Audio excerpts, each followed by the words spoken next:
Governance and Governmental Affairs Committee meeting of the Tennessee State University Board of Trustees is now called to order. The time is now 8:35 a.m.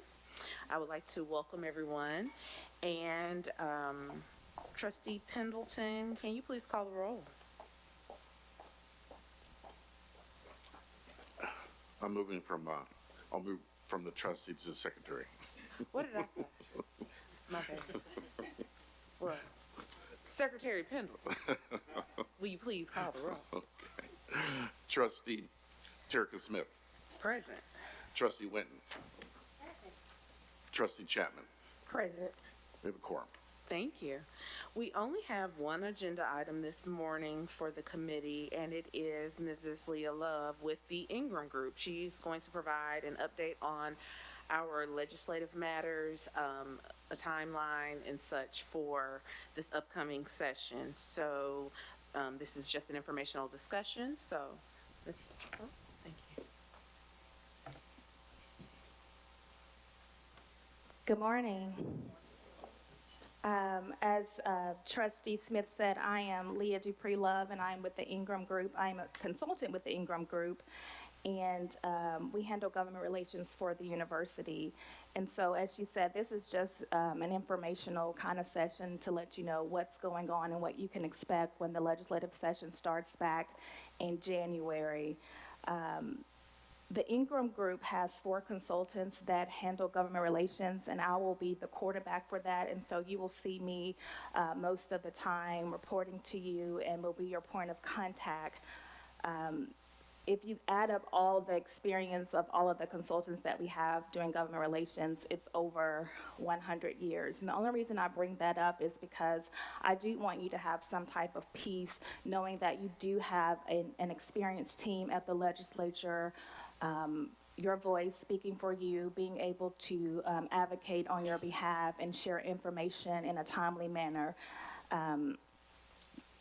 And before I was with the Ingram Group, I was actually in-house working as a temporary staff doing government relations. And so I do understand all the intricacies of higher education, specifically Tennessee State University and HBCUs. And so I do just want to provide you a little bit of comfort knowing that there's 3 things I do want to bring before you today as we prepare for the legislative session.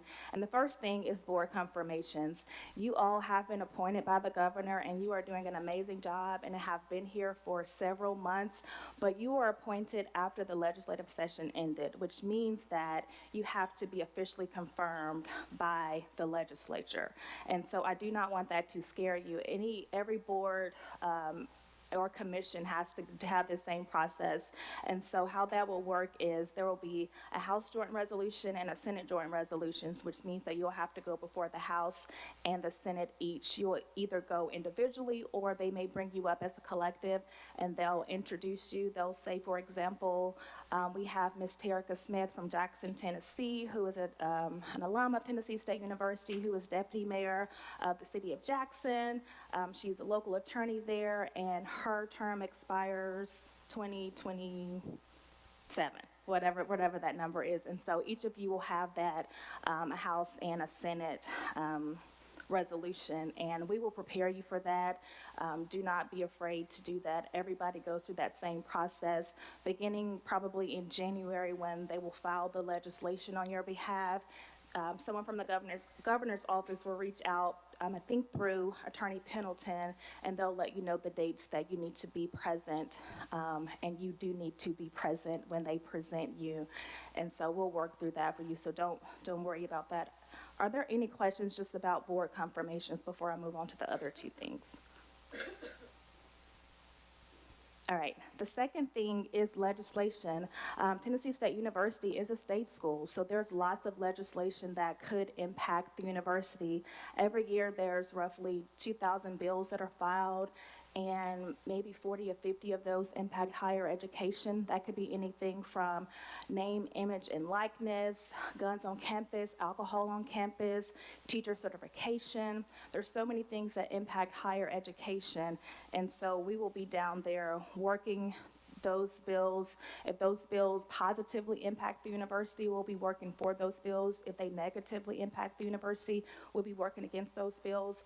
And in some instances, we'll be working on amendatory language to make a bill better if we know that it's probably going to pass anyway. And so we have legislation, and then also the budget. The budget is a piece of legislation as well, and so if there's anything in the governor's budget that impacts the university, we'll be making sure that that stays in the budget as well.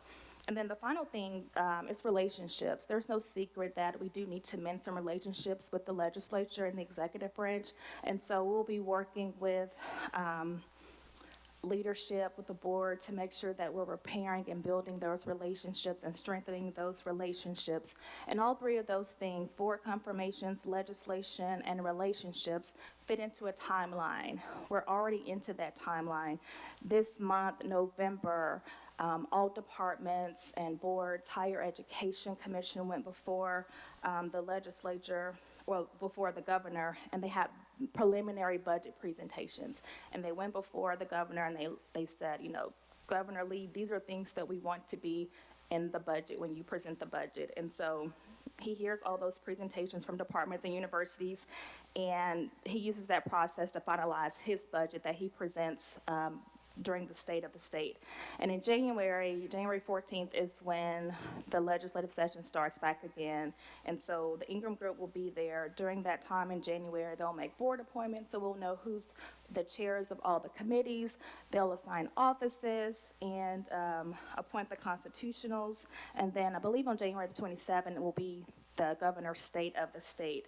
And then beginning in February is when we'll start having trustee confirmations, and that's also when TSU will likely be called to do their budget presentation. And so TSU's budget presentation is going to be based on the governor's budget that he presented. And so you will be presenting on updates from the university and also things that are in the governor's budget that you would like to see to be in there. And prior to those hearings, we'll be working with Dr. Johnson and his staff for pre-meetings and working with the chairman of those committees to make sure that we have everything that's needed to go before those. And we do encourage board members to attend those hearings as well, because it's always good to know that you do have the support of your university. And so we'll let you know when that happens. And then between March and early May, that's when the bills that are impacting higher education are going through committees. We'll be looking at those bills, reaching out to subject matter experts within the university, to see how they impact the university. And also that is when the governor's budget will be dropped for the legislature to vote it up or down. And at that time, the legislature can piece apart, add to it, and so the final budget will be presented. And hopefully there's something in there for the university that we can work on. And so finally, how often will you hear from me? The short answer is anytime that you want to, because you are the Board of Trustees. But in reality, weekly, I do weekly updates that I send. I can send that to Mr. Thompson behind me. And so we do weekly updates to let you know what bills are in committee, if there's anything that you need to attend, or just anything that's impacting the university that may be important that you would want to know. And I send those weekly emails out, and so you will have that. And anytime Trustee Smith or Trustee Winston, if you want me to come and present or be before the committee or the full board, please let me know, and we can make sure that that happens. And in the off session, I have been in constant contact with interim President Dr. Johnson, your board chair, Chair Winston, and also External Affairs Director Thompson. And I do want to say, you know, I do bleed blue. I'm a Tennessee State alum as well, and I know all of you are, and I love HBCUs.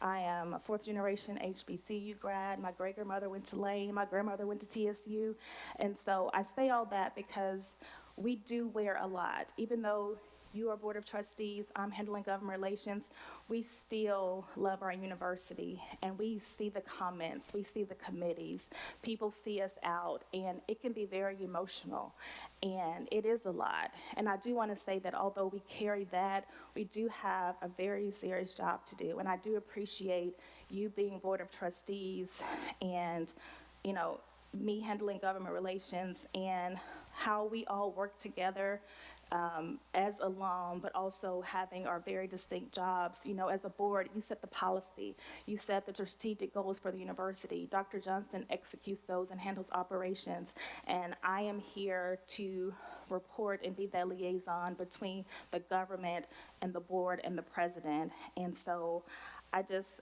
encourage you to use the Ingram Group, use me, so that we can do what's best for this university, because I know that we all want what's best for the university, and it is difficult, it is hard, and I'm not going to say don't worry, because it can be worrisome sometimes. And I know that all of you were appointed by the governor, so that means that you do have some type of relationship or touch point with the legislature, but I do encourage you to reach out to me if you have any questions. Use the Ingram Group. We are here to help. We do have the experience down there, and we can answer some of the questions that you may have regarding the legislature and that process. And so that's all. Does anybody have any questions? You do? Go. I don't have a question, I have a comment, so can I do that? Just wanted to say thank you for being here and taking the time, and I know how difficult it is to walk those hallways down at the legislature, so we will be delighted to continue to work with you, and hopefully we can continue to elevate the university together, so thank you. Did you have my last comments already? Did I get, okay, you stole them from me. So that's exactly what I wanted to say, but thank you so much for this presentation and the work that you have done and will be doing for us. I don't think I have anything else. Anyone else have any questions or comments? Just a comment. I think it'd be helpful when we go down for the meetings, make sure you let them know that Charles is not a GOP operative.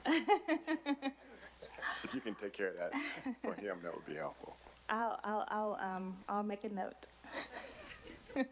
Well, we've all heard that, so.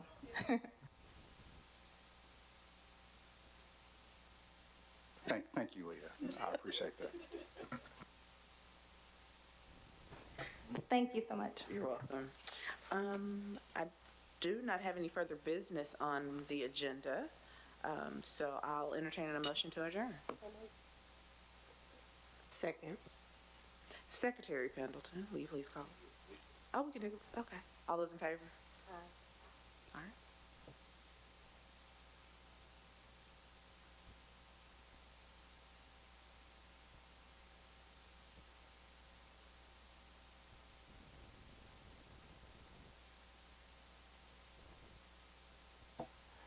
Good morning, guests, and welcome to the Finance Committee meeting of the Board of Trustees. Our meeting yesterday was suspended. The Finance Committee meeting is now resuming and is called to order at 8:49. Secretary Pendleton, can you call the roll again and verify a quorum? Sure. Trustee Tucker, Present. Trustee Norfleet, Present. Trustee Trevor, Present. With quorum. Thank you. Yesterday, the Finance Committee and the Board of Trustees received reports from management. Reports provided included financing the budget shortfall, report of financial action plan, report on enrollment, report on development and fundraising status, and finally, management presented a revised budget for full year 2025. All trustees present requested additional information to support the revised budget, and Dr. Burnett and his team are providing an update this morning. Dr. Burnett, are we ready? All right.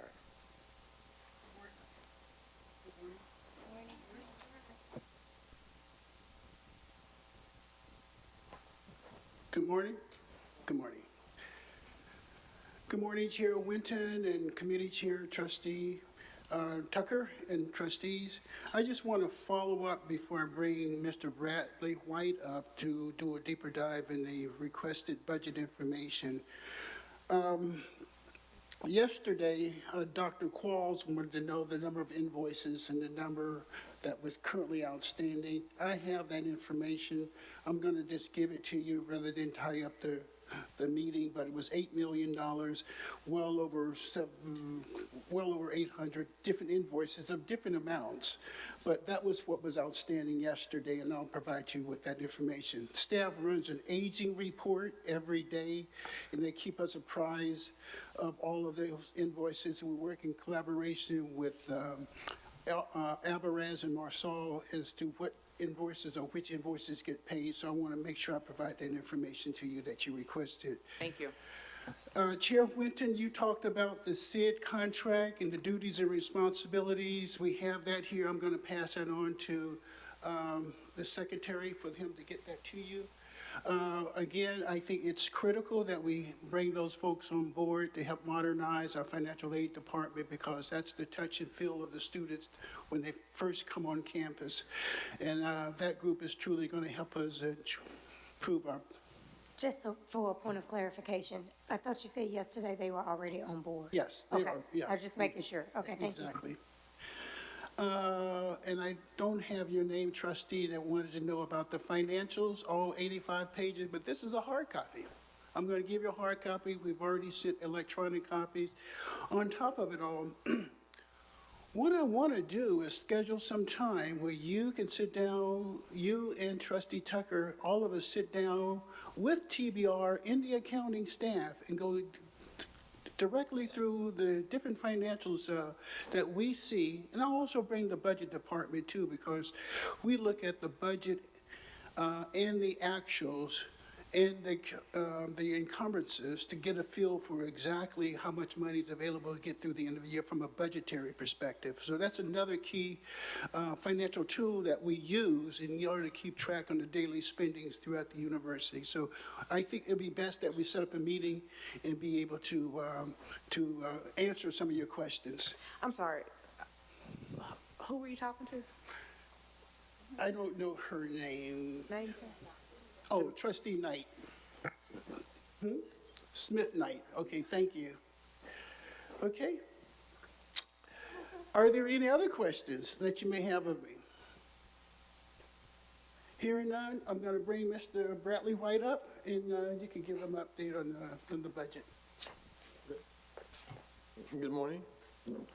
What you have on the screen here is Form 1 of our revised budget. I was asked to to show the actuals for last year. So what you see is the first column is the actual. It also has the July budget and then the October budget. So the percent change from actual and then percent change from July. So as you can see, we started with a beginning fund balance of a minus 622,000. For fiscal year 24. And so if you scroll down to the bottom at the very end, you'll see that we have a ending fund balance in 2024 of negative 30 million. Now, Valerie Greenwood and I from the board, and I went through all of our funds, E&G, auxiliary, and plan, and corrected all the fund balances, which resulted in a negative $30 million. So what has taken place over the years is, as I just said yesterday, we have 5 different budgets. At the end of the year, when we do financials, it's all one institution, so it's not separated. And so what has been taking place is the excess from the ag funds is commingled with TSU, and so therefore the deficit didn't appear to be as great. But when you separate the 4 out, take out the ag units, it leaves TSU with a larger deficit than we expected. Each of the ag units have a positive fund balance. And I have those, you will see those shortly, but each one of the ag units has a positive fund balance, which can offset the negative fund balance, helped to offset the negative fund balance for TSU. If you can go back up to the top, we can go down through some of the numbers. So these are the same numbers we saw yesterday, 80,552,000, and I'm talking about the proposed budget, the October budget. The 80,552,000 is tuition and fee revenue, which we discussed yesterday. Well, all these, like I said, these numbers, we looked at just July and October yesterday, and we wanted to be able to compare it to the actuals. So I'm not quite sure if you want me to go through the whole thing again, or you just want to ask questions, or how we want to proceed. I'd say start with questions. Go ahead. Yep, so going back to your explanation about the actuals and what I understand, and I want this to be in layman's terms because I don't know if everyone's exactly following it. With the actuals for the fiscal year 24, there's a balance of $30 million, but that's because it's not consolidated, showing the addition of that agricultural funds with the university budget. That is part of it, yes. Again, we didn't know that this was as great as it was until, like I said, Valerie Greenwood and I went through all of our funds. Like I said, we looked at auxiliary funds, we looked at plant funds, and we looked at E&G funds. And we corrected all the fund balances, and that's how I came up with the 30 million deficit. So in prior years, the budget was submitted or the actuals were shown consolidated? Not in the budget, only the financials. So the financials that were submitted to Yeah. TBR would have shown the consolidated view, Yes. which, I don't know how better to describe it, would essentially hide Correct. the deficit that was Correct. truly there for the Yes. university.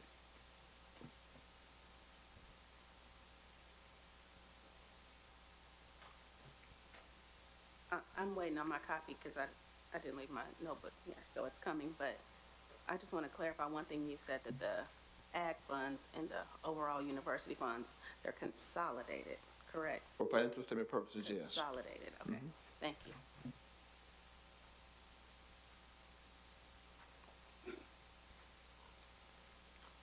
Any other questions? So I have another question.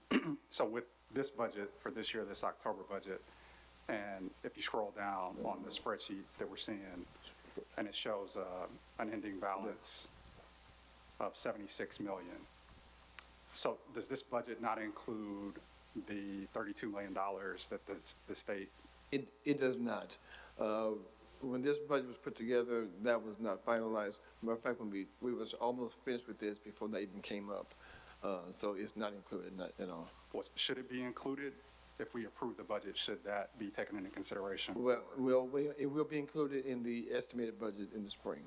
Okay. And those initiatives that were discussed yesterday to close the remaining gap, will those be included in the budget, or is the risk Yes. associated with them too high to not include them in the budget? Some of those items will be included, not all.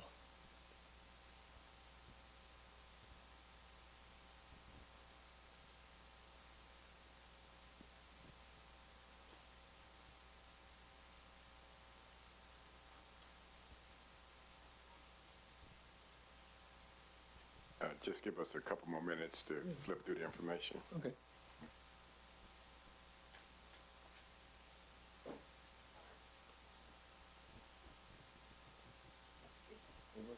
So if we left our books here, that information is on what, page like 96A? Is that what I'm understanding?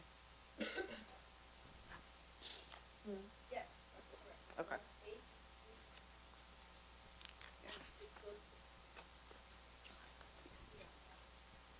They took their books with them, so they don't have a copy.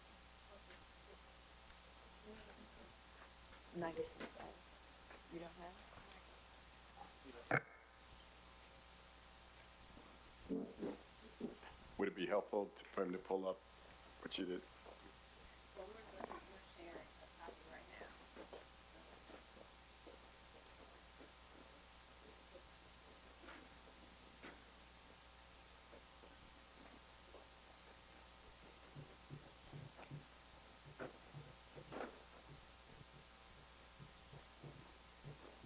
Maybe while we're waiting for everyone to receive their copy and review it, could you explain to us a little bit about the three budgets that are passed? If I'm understanding correctly, we passed a budget in June.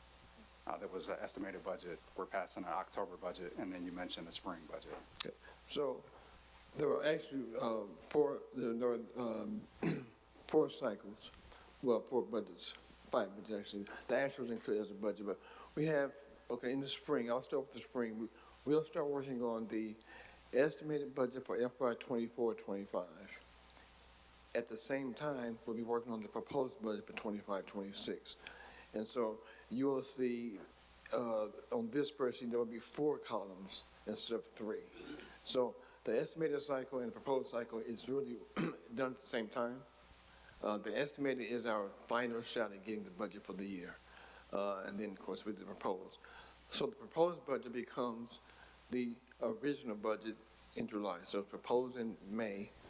When if it's approved and July comes, we call it the original budget. And then we come back in October and do a revised budget. So it happens at two different times, but it's three different budgets. And is the TBR has to approve all of those? All Yes. of those are just the, The Board of Trustees and TBR has to approve all budgets. And then how are those budgets operationalized in terms of spending at the school, at the university level, as far as expenditures that are made according to the budget? I'm sorry, I didn't catch. So if, with these budget cycles, and this becomes the budget for the school, and for the university, and for various operating departments, for various schools of the university, how are they operating in terms of actuals that they are spending to the budget Well, throughout the year? once this budget is approved, we will adjust the budgets that we have in Banner. So we'll do an upload and a change in all the budgets in Banner to see to what is being approved. And so the departments will continue to operate, they'll do their requisitions through the system. They're going to find this year that they don't have what they thought they had. We've cut budgets and travel operating. We've gone through, if it was not central operating or central travel, it was taken away. Some cases, we couldn't get half because some of it had been already spent, but we did go through all the budgets. Anything that we could cut, we did cut. And so once we upload this file, those cuts will be reflected in the departmental budgets. And then are there certain periods in the year where you're doing forecasts to the budget to show where they are, where the school is at any point in time during the year compared to the budget? Well, typically, what we used to do under this new administration, but what we would do quarterly, we would do an update with budget versus actual, with percent spent and amount remaining. And we have a column comparing it to the same time in the previous fiscal year. and I think that could be an opportunity when we meet to discuss maybe getting that forecast a little earlier to see where we are given our financials. Okay. And just to make sure I'm following you, on the, if this is approved, then it goes in the Banner, and then all the departments actually see now their revised Correct. true budget that it should operate off of. Yes. Okay. I have a couple of questions. I'm looking at the actuals from 23-24, where our enrollment was higher, but the adjustments for tuition and fees is not, I don't think it reflects that adjustment for October. And then some Can of, you just go back to the top, please? am I, Let me see what, go down to the revenues, right there. So, I'm sorry, what were you saying again? so when I look at the tuition and fees, if I look at actual from 23 to 24, that was based on a much higher enrollment. I need to get my numbers. But if we know we're going to be significantly less, I would think there would be a different drop for tuition and fees. In October, I mean, Yeah, for the October budget. So you think it's basically it's more than $4 million drop? Be a correlation, I would think. Well, this number is based on FTE, so it's not necessarily head count. And so even though enrollment drops, the FTE may not drop as much or may drop more, it just depends. But this 80,552,000 is based on current student FTEs, like I said, with the projection for the The spring. October 80 million is based on current FTEs. Yes, Okay. with a projection for about 20%, excuse me, 20% reduction in the spring. Okay. And what about the federal grants and contracts? There's a significant difference there between actual last year and this year? Conservative. That number will go up some, but being conservative, we stick to 3.5. But do we have, by now, we should have actual agreements and Well, that's not, grant approval? well, what we do, but the indirect costs, I don't know the indirect costs. I mean, I don't know which grants qualify and which grants don't. But, and I don't know that they can, if they know how much to be spending, again, the indirect cost is based on how much you spend. And so I don't know if the grants department knows exactly how much is going to be spent each year on a particular grant, because some of these grants are multi-year. But don't we plan out the grants and submit the budget request all at that time, thinking this grant is going to support this program and this is the cost? Not to the budget office. They do that through research and sponsor program, but they do the budgets, they do their own budgeting, and none of that's handled in the budget office. We only deal with the unrestricted E&G. Okay, then there's another big swing between private gifts, grants, and contracts between the actual and what's submitted in October. Can we explain that? Honestly, I can't. Not off the top of my head. I'm not quite sure what that difference is. But like I said, we can find out, but I don't know off the top of my head. And this is not a comment for you, but Dr. Burnett, I already have these. This is what's available online. Okay. Thank you. So just to go back to one question that Trustee Smith Knight asked. With the tuition and fees, and again, I keep trying to put these in simple terms so I can understand them and so the public can also understand them. On tuition and fees, the actuals from last year were 84 million. The October budget for this year is 80 million. That's a difference of $4 million, right? Correct. So the actuals last year was based on FTEs or head count. Well, the actuals obviously be based on actual collections or actual revenue, not sort of collections, the actual revenue. So it would be, I would guess more of a head count than FTE. And so there, even though that's a $4 million difference and that's 4%, there's no huge difference between the actuals of last year and tuition and fees that we received from students that attended the university versus what our October budget is now. Correct. So it's not that the drop in enrollment has, at least based on the budget that we're asked to approve, that the drop in enrollment has affected the tuition and fees that greatly. Did we have and incorporate the tuition increase? I was just going to mention there was an increase. The student discounts. So the student discounts also plays a factor into that. Which would be the scholarships. Yes, yes. And we discussed that yesterday in our committee about how the scholarship budget last year was not necessarily done with any, I don't know what words you used, but pulled out of thin air. I use grossly understated. Yeah, that's what Grossly understated. And then the budget that we're approving now is more realistic. Exactly. It shows a huge increase Yes. in those student discounts or scholarships Correct. that are being offered. Yes. Thank you, that was very clear. Thank you.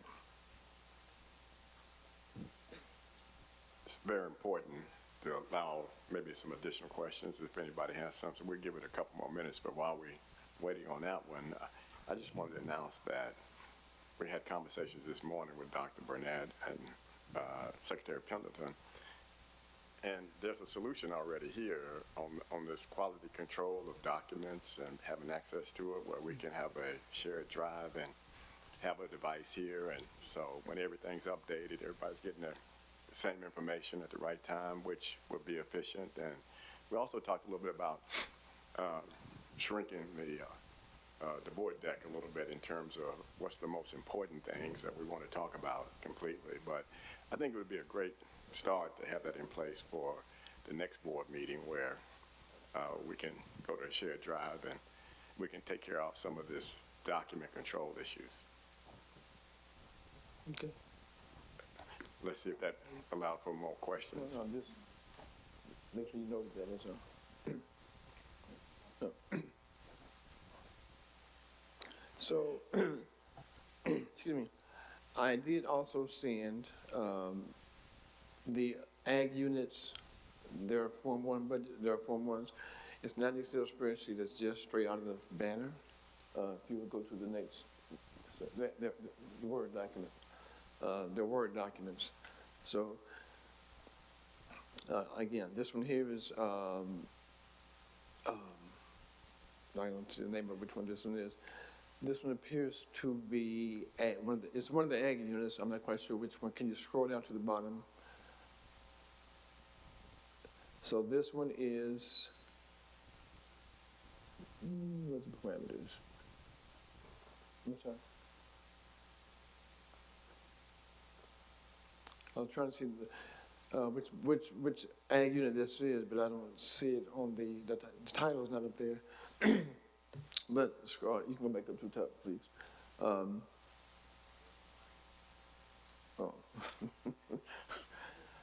That's too simple.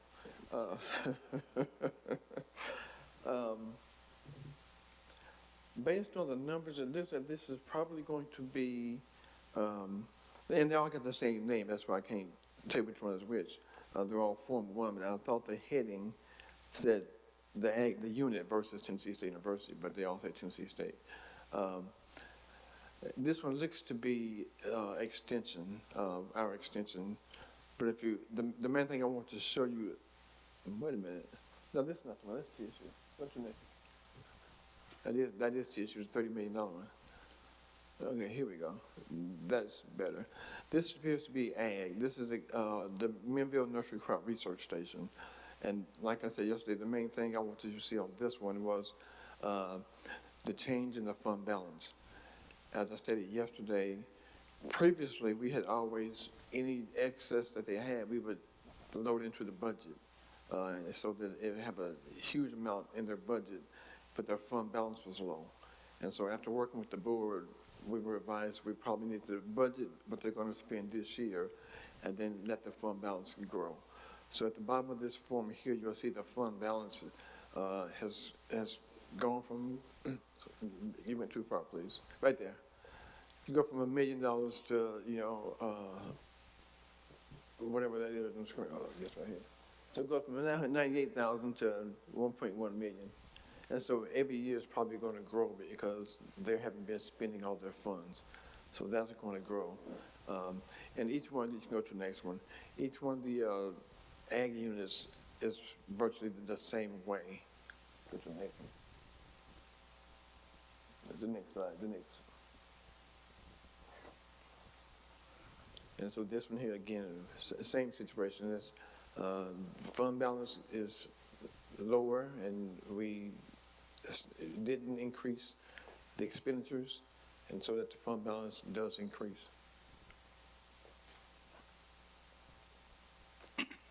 What are those increases?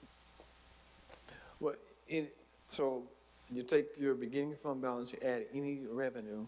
And I mean specifically for ag, what is adding to ag, the agricultural department? What are the increases that specifically are going, that is creating? And the way I'm viewing this is, it almost appears that the agricultural department has a better grasp for financial and budgeting purposes and continuing to grow their ending fund balance than the university.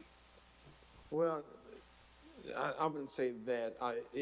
they have more money, they haven't spent enough of their money. When we first got our state match, because we hadn't always got the match, so when we first started got our state match, we weren't spending probably half of the money that they were giving us, funding for us. And so that money has continued to grow. And it's still that way today. They don't spend as much as they need to spend. Mike said much as they need. But they don't spend up their entire budget mostly every year. So they're always having money that's going to roll forward. And because right now it's going into their fund balance. And it's just, the fund balance is just, revenue minus expenditures and transfers, and then you got leftovers is going into your fund balance. So would those be funds that could only be spent in the agricultural Yes. department? Yes, there are certain restrictions on those funds. So they couldn't be spent, they can't be spent to say, help out, give a scholarship for athletics or for someone else.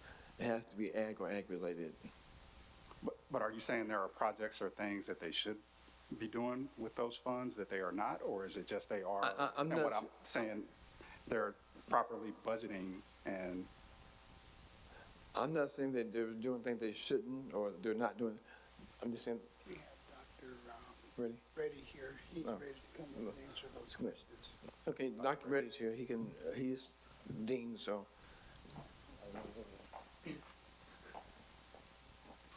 Good morning. Thank you. I'll take a couple of those questions. The fund balances is a complex issue. As we plan and budget, a big part of it is recruiting faculty and staff, 80% of it. And we're having difficulties moving that recruitment process. For years, it takes internal problem of getting things done quickly and then attracting good people here. So when we complete that process, we will not have the fund balances. The second part, as you recruit each faculty member, because we are building the programs, we're not filling in the spaces. Let me rephrase that. If you are at University of Tennessee, they have 400 faculty positions in ag. We have 70. So we're trying to grow, let us say, to 100. In this scenario, each time you hire a new faculty member, that person needs a new lab, that person needs a couple of new graduate students, that person needs a lot of supplies and all of that. So if a position costs you $125,000, then all of the other paraphernalia will cost you, including the lab, about a couple of $1 million. So this is a complicated where we need to speed up. We have internal problems where the hiring process is very, very slow.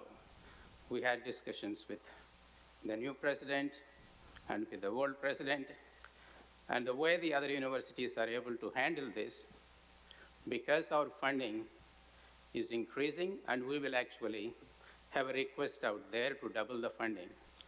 And to handle all of this, we have to have some internal freedom where the act, like in other schools, like UT, can have its own process where we can speed up. So that's much more a separate discussion. We probably need to get engaged. But otherwise, we'll be in this cycle where we're constantly behind. And somebody in the legislature can say, why in the world you need the money? You are not able to spend the existing dollars. So that's always, we are afraid of it. And our processes are so slow, we're not going to get there ever. But some of it will be liquidated. I'm just giving you a lot of these details, which we are struggling every day. We are in the process of constructing these new buildings. You heard about the money being swept. That's about 100,000 square feet buildings. And those buildings there are about 30 new research labs. Each lab requires at least about $150,000 equipment. So a lot of these dollars will be absorbed at one time as that building come into play. That would happen by 26 July. That's one big piece. And like I said, each time we are hiring somebody, we are remodeling the existing labs. We have remodeled in the last few years about 35 new research labs. And what does it all mean in a big scheme of things? Right now, TSU agriculture used to be nowhere about 15 years ago, but we are now the leading 1890 research program and the extension program in the country.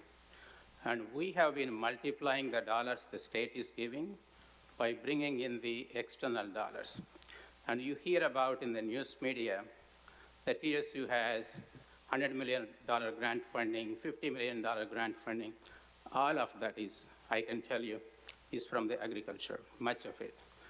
Any dollars that's coming into the TSU that's written by a faculty member, 83% of those proposals come from the College of Agriculture. So there is a method to this madness. And then part of it is we have 100 graduate students.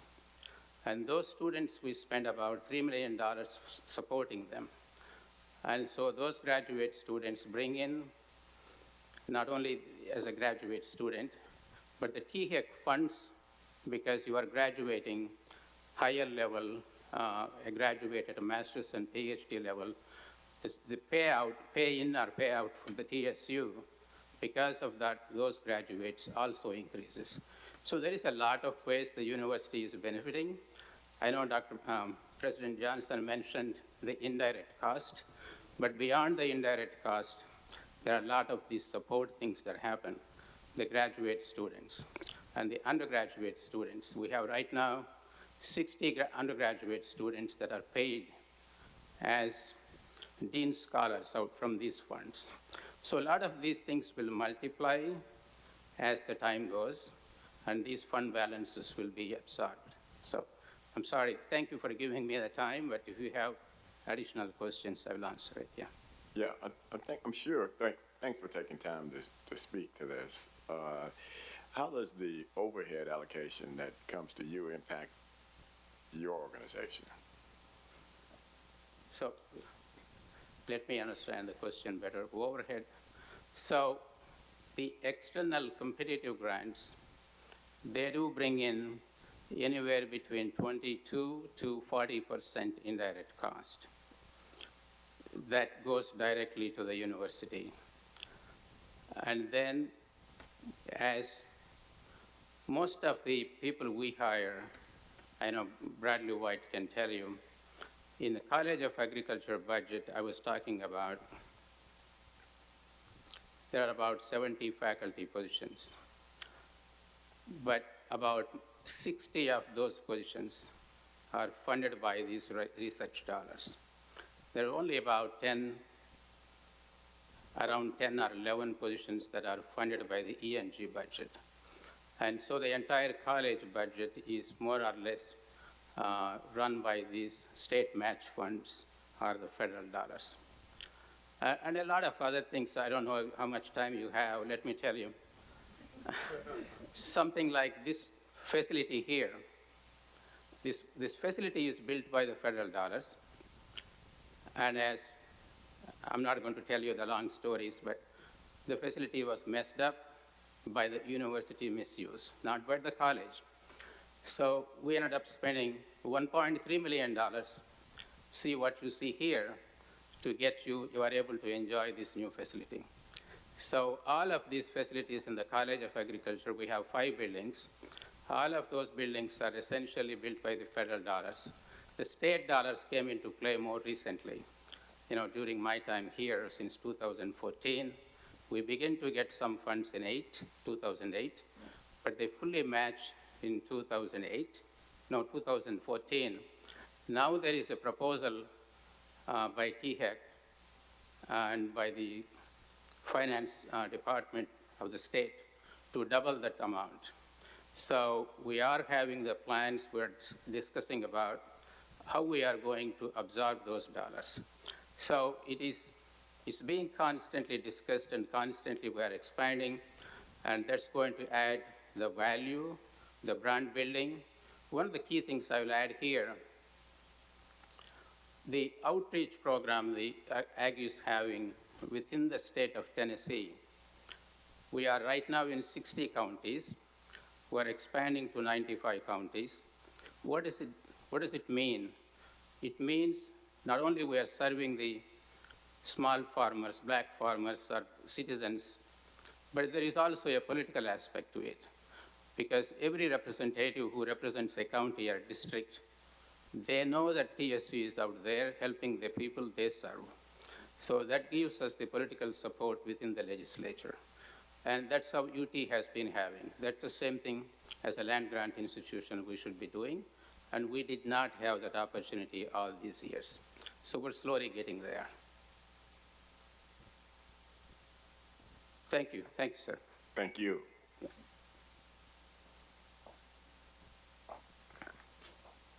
I think on another, what Dr. Reddy was sharing in the 1890s and what it means to be an 1890 institution, I think that we would probably benefit from having more in-depth discussion, maybe at a retreat, so that we can learn exactly what it is that we should be doing, why we're doing it. And that's one of the reasons why I asked the question yesterday about the $32 million that we're getting and how it transferred from one to the other and the impact that it's going to have long-term. It's helping us operationally, but what does that mean for our ag and our ag programs?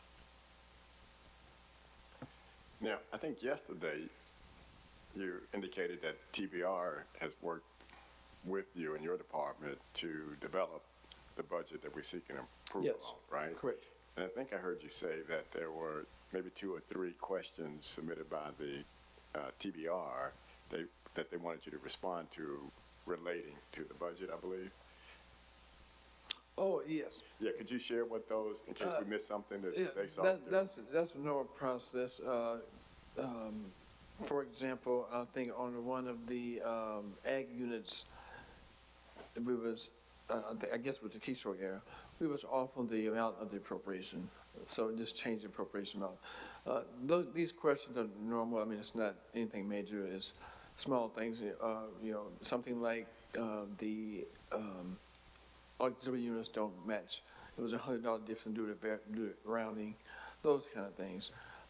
Nothing that really is a major issue. So there were no material questions? No. In terms of the budget that you just presented earlier? No, no, Okay. no. I guess I do have a question more about the review process. Okay. So they help prepare. Mhm. What's the review and analysis process? Who does that? How far up does that go before this gets to us? Here on campus, like that, typically it's going to be the budget office puts it together, and we approve, reviewed by the VP, and then we'll share it with the president. So you all, President Johnson and Dr. Burnett, have already approved this? You didn't have some of the same questions that we have? Yes, we met, I think last week or week before last, with TBR, the budget staff, Dr. Johnson and myself, who went into a deep dive, just like you all are doing, and we came to the conclusion that this budget was ready for presentation to the board for approval. Trustee Smith-Knight.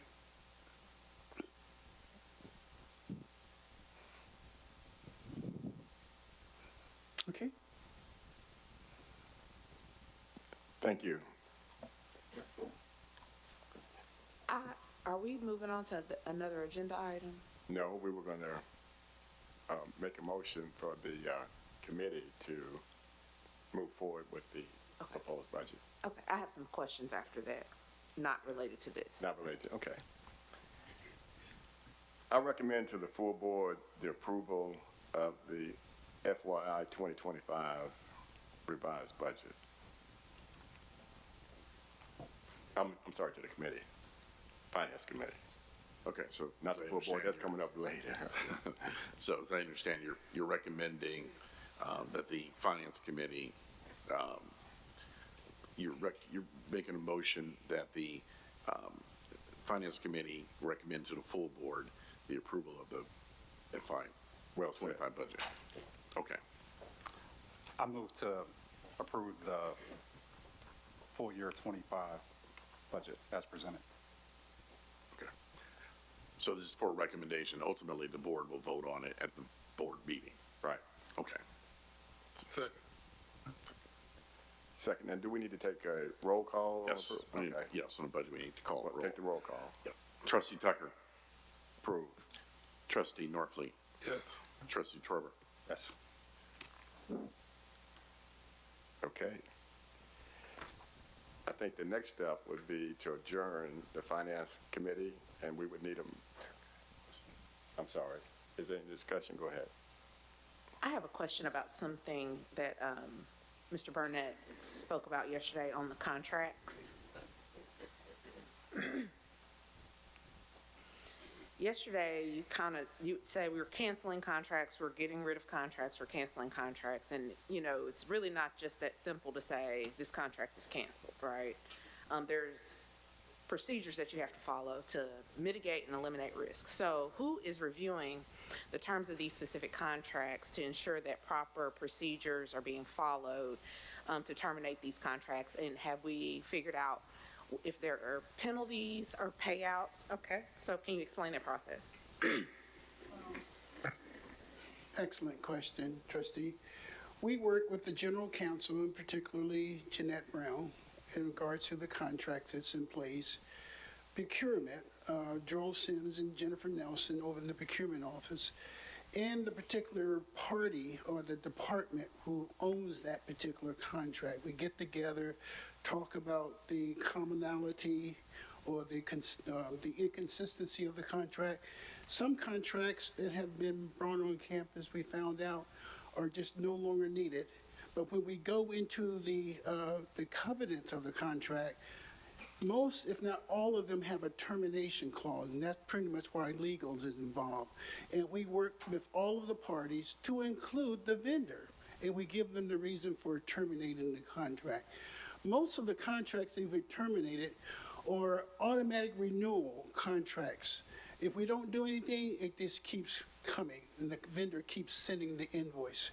So like I said yesterday, we have 117, probably less than that now because we've been canceling a whole bunch of them, but we had 117, $3.5 million. That's a continuing process where we're looking at the various different contracts with the departments and finding ways of canceling them if they bring no value to the university. And so what procedures and protocols have you all implemented as far as entering new contracts? Because it seems to me that there's not much control around who, around that. So what procedures have you implemented to put controls on that? We haven't implemented any formal procedures, and I know where you're going, and that's an excellent question again. There should be a contract review committee. This is what I've seen at other universities, where they sit down as a board and they take a look at the contract. They do a scanning of other contracts to see if there's duplication. They take a look at our EPR. But that committee that most universities have do that deep dive and make the recommendation to that particular person or department that's pursuing that contract. But as I pointed out earlier, procurement primarily and general counsel are directly involved in that process. And so who is responsible for executing our contracts? If I'm a department head, can I execute and bind the school? Or is there one person who does that? Yeah, the president has the authority to execute the contracts, and he may delegate to, for example, Dr. Burnett for the execution of certain types of contracts. Right now, those lie with the president. Something else is going back to an earlier comment you made, as he was indicating, most of our contracts have a termination for convenience clause in them that allows us to terminate upon, sometimes it's 30 days, 60 days, for no reason. And then of course there's usually the typical termination for cause, termination for someone defaulting on a contract. So in most instances, it's simply us notifying the vendor that we are exercising the termination for convenience clause and providing the notice to them that we're terminating the contract. Go ahead. Now, just following up, do we have a policy in place that says the president or whoever the president can delegate? Yes, so right now, we have a policy that says that the president, we're finalizing one that will give more delegation to some vice presidents, mainly Dr. Burnett. Now, currently, Dr. Burnett, these contracts are going through, any new contracts are going through for him for more of the fiscal review to ensure whether or not, irrespective of the department, that it makes sense financially for the institution. So that current policy, can you get that to us? Yes. You can email it to us. You can email it today or soon. Yeah. Okay. Thank you. And I think we need to kind of hone in on who that power is delegated to, because that's how you end up with a lot of these duplicate contracts that you all are saying. So now that you all have reviewed contracts, I don't want to say all of them, but do we have any kind of tracking where we know when things are going to be terminated, when they're up for renewal? Are they up for auto renewal? What's the length of the term? Because do we have that? Well, I believe that's what Business and Finance has been going through in terms of identifying, when you identify the numbers of going through and tracking that with procurement. Okay, and in legal, do you Yes. all have a database of our contracts? We have a database of our contracts. As a matter of fact, we provided those contracts onto Business and Finance. Okay, and you all, legal, are you doing any tracking? As to when something comes up as renewal, we don't have a tracking for us in terms of something coming up. We are completing our legal files program, which is tracking that, which will track that and be able to provide for the automatic renewals. Currently, there are designated contract monitors associated with the contracts who are charged with monitoring that. This would be more of an electronic process in doing that. We're currently looking at a software, and I forgot the name of the software that we got. Legal files. What's it called? Legal files. Legal cause? Legal files. Legal files that tells us exactly what you're speaking of. It alerts us when a contract is up to its end term, and it gets us activated towards whether or not to continue it or terminate it or amend it. But that software now alerts us. But we haven't launched it yet, but we did get a presentation. We're in the discussion stages right now on actually procuring that. But that is going to help us manage the contracts that we have. Those are excellent questions. So has it been made clear to anyone has it been made clear to faculty, staff, department heads, whoever, that they are not to be entering any contracts of any nature without prior approval, so that they understand that if they do, then that contract is subject to be void, and that you all as a finance, legal, will notify whatever vendor that this will not be, a contract that's honored unless it is executed by those with specific authority. Yeah, we conduct training sessions with folks on the campus about issues regarding contracts, including who has the authority to sign contracts, the routing process and all. That occurs, we do that a few times a year, and we have a set group of folks that we conduct training sessions with on that to inform that and to the campus community. So we do those training sessions, and we will continue and pick up those. And were those training sessions happening before, or it's Yes. just brand new? No. We've been doing training sessions for forever. So then how are we getting into these duplicate contracts? Because the duplicate ones are not, that's more of a financial, is more of an operational, as opposed to, as he was mentioning, looking more globally with respect to, because we look at the legal sufficiency of a document, not an operational from a standpoint of whether or not two departments might have similar things. That's coming out of procurement, really, in terms of evaluating that. and then business and finance, but business and finance falls within procurement. Well, So- may I, so there's may I evaluation. address the question? A duplicate is kind of, is a general term. For instance, in financial aid, in Banner, financial aid is set up to Banner 2007. Banner's had, I don't know how many changes. So those folks then couldn't really use Banner. It's just like if you have an AT computer now, it just doesn't work. So then the process that was here before I got here, those people would then propose that they can't get the work done, and therefore a new software, when in fact what should have happened is that Banner should have been upgraded. So you wind up with all of these makeshift things going on, and that's what we mean by duplicate. I've seen it in other places, Kentucky State. They had problems with their payroll, and so rather than fixing the payroll connectivity in Banner, they went out and got ADP and paid $300,000, but in Banner you're paying $300,000. So you have a duplicate service. You're paying now $600,000 for something that was for $300,000, and so that's what they're talking about. That the functionality failures in these areas of back office operation had led people to do all kinds of makeshift things, and a bunch of contracts came out.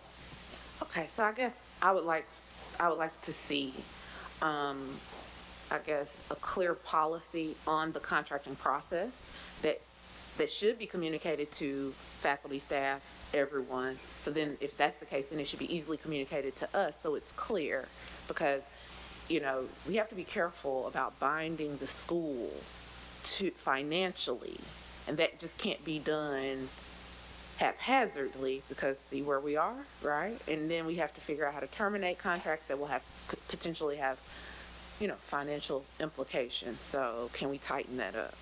Okay, thank you. Exactly, yes, ma'am. And just a couple comments or questions. So on that policy, when other people have signed contracts, is there a formal delegation from the president to those parties, or this is informal? So again, currently, it's the president who has that authority.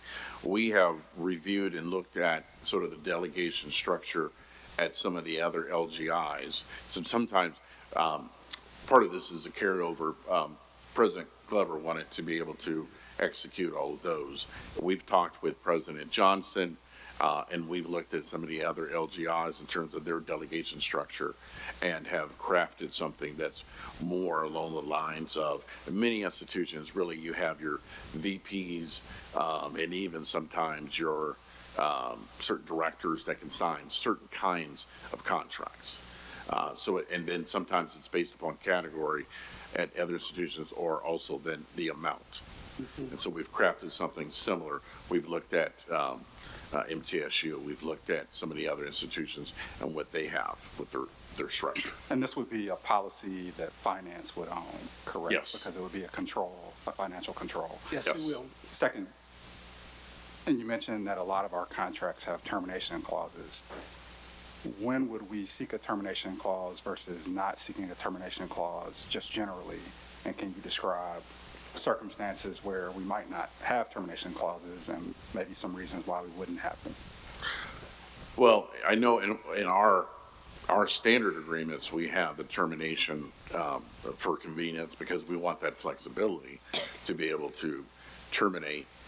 Sometimes the issue comes down to the amount of notice associated with when you're going to terminate.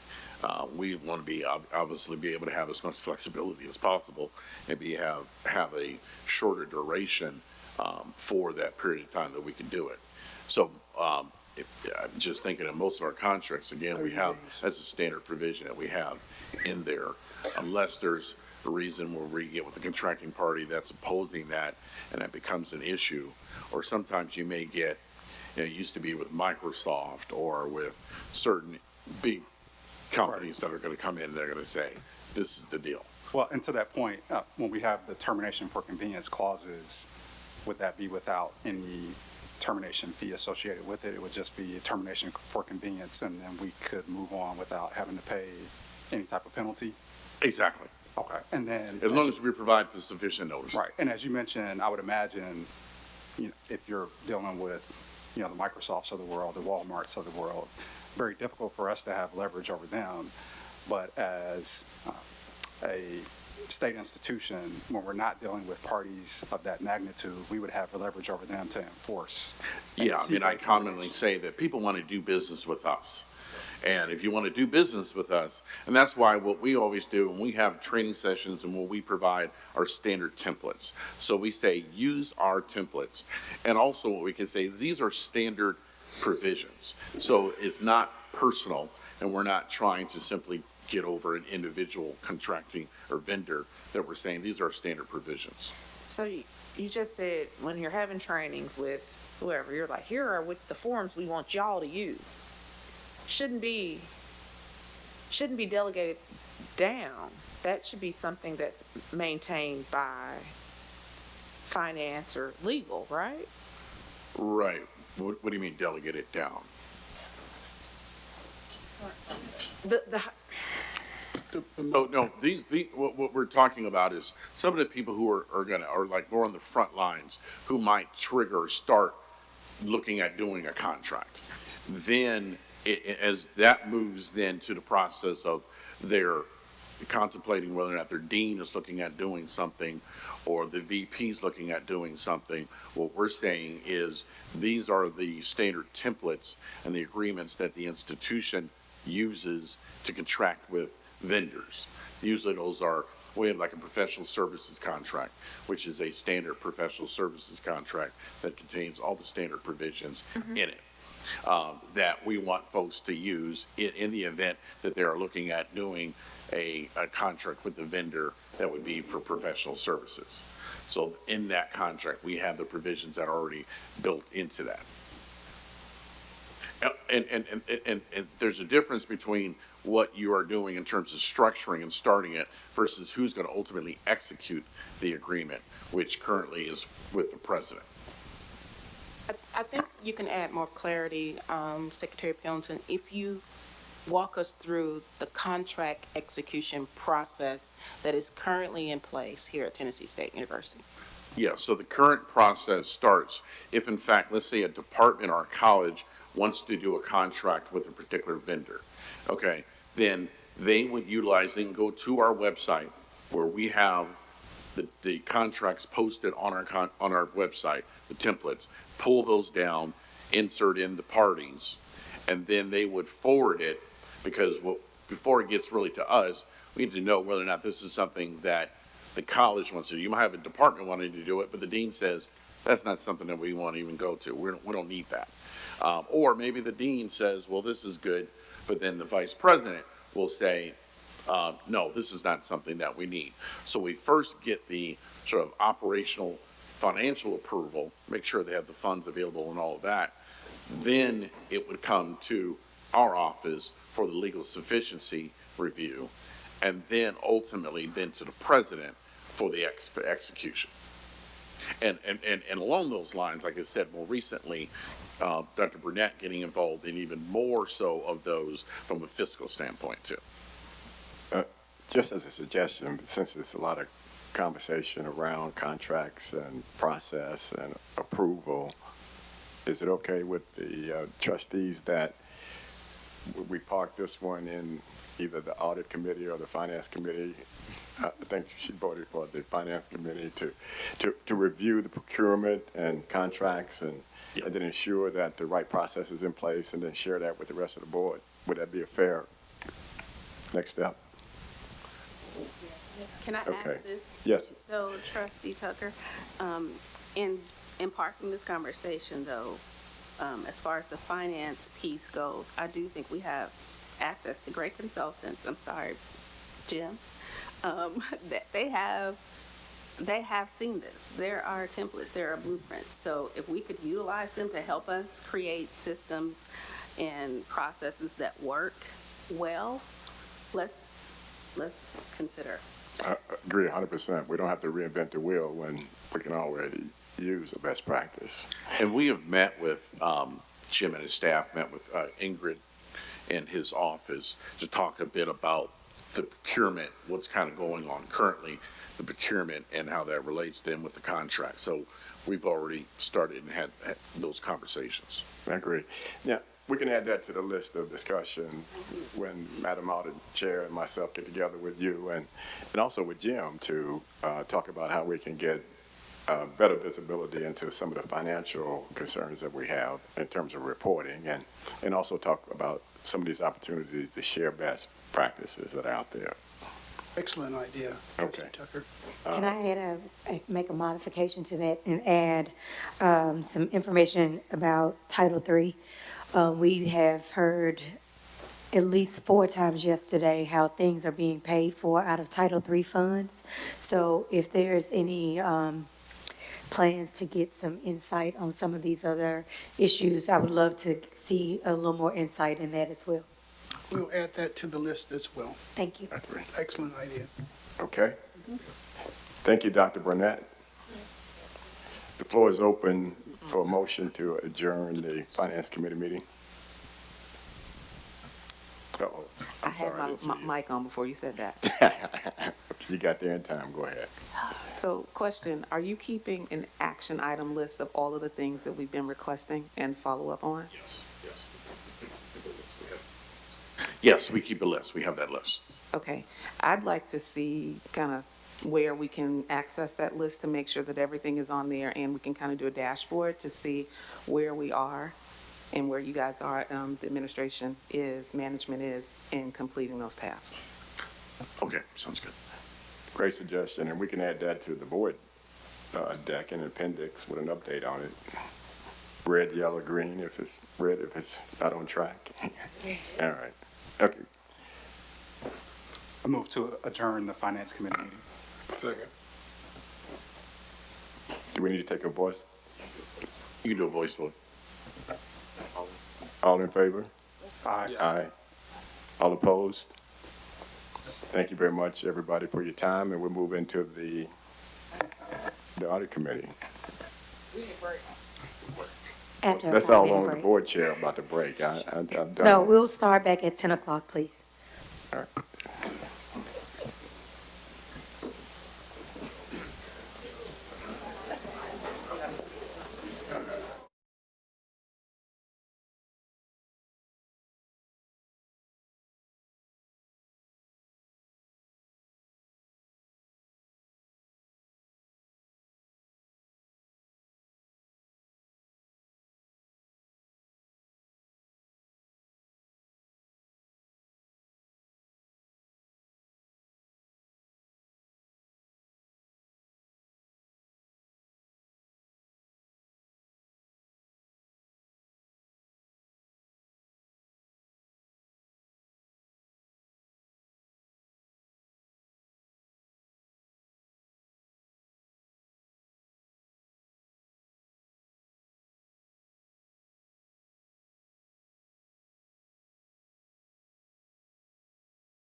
Good morning and welcome. The November 22nd, 2024 Audit Committee meeting of the Tennessee State University Board of Trustees is now called to order.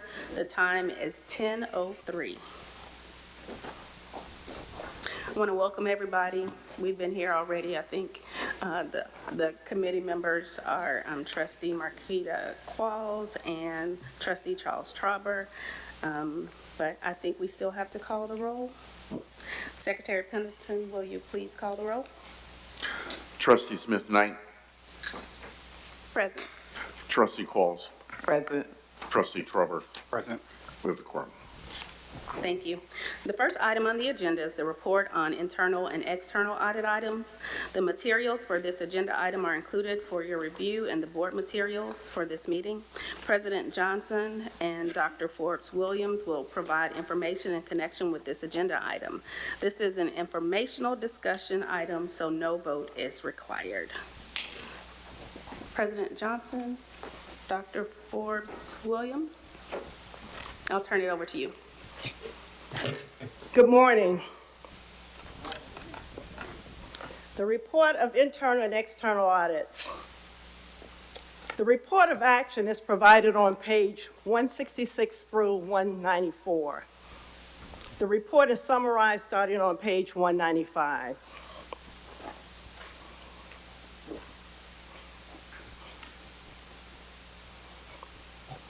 As required by Section 8-4-109B and C, there are two reports required upon the completion of audit findings and recommendations. One of the report is the corrective action plan. This plan must be completed by management, agreed upon by the state auditors, and this report is due 30 days after the release of the report. The second report is the report of action that should be completed by the Office of Internal Audit. This report is due 6 months after the report is issued. The report of action reports on the corrective action plan. The Office of Internal Audit, maintaining our independence with the assistance of risk management and business and finance office manager, interviewed personnel and reviewed supporting documentation to determine whether or not management has completed the agreed upon tasks. However, I want to highlight a couple of things before reviewing the report of action. Timing differences. The report of action covers the most recent period, starting July 2023. For internal purposes, we're attempting to keep our records current. So you will note some differences from the submitted report. The submitted report was submitted to the state and also to the president originally on September 27, 2024, exactly 6 months after the release date. The single audit, which focused on the federal financial assistance programs, was single audit 2023, covering the period July 1, 2022 through June 30th, 2023. This report was released March 2024. On page 195, you will see 2023 single audit findings. Finding 1, the HER funds, Higher Education Emergency Relief Funds. The current status, corrected internally and cleared by the state auditors. When you see the status is corrected, this would only be internal. If you see clear, that would be by the state auditors. Finding 2, financial aid direct loan reconciliation, partially corrected. We have an MOU with TSAC and SID currently consulting to assist the Office of Financial Aid. Finding 3, student refund disbursements. We have a new bursar that actually returned to the university with over 25 years of experience. This has been corrected internally. Finding 4, enrollment reporting. Internal audit reviewed samples of the daily withdrawal listings that shared daily with financial aid, the bursar office, records, and residential life. This is corrected internally. Finding 5, return on Title IV funds. There are some technical issues that are currently being worked out with SID They're basically attempting to streamline the process, so this is partially corrected with our MOU. Finding 6, funds granted to ineligible students.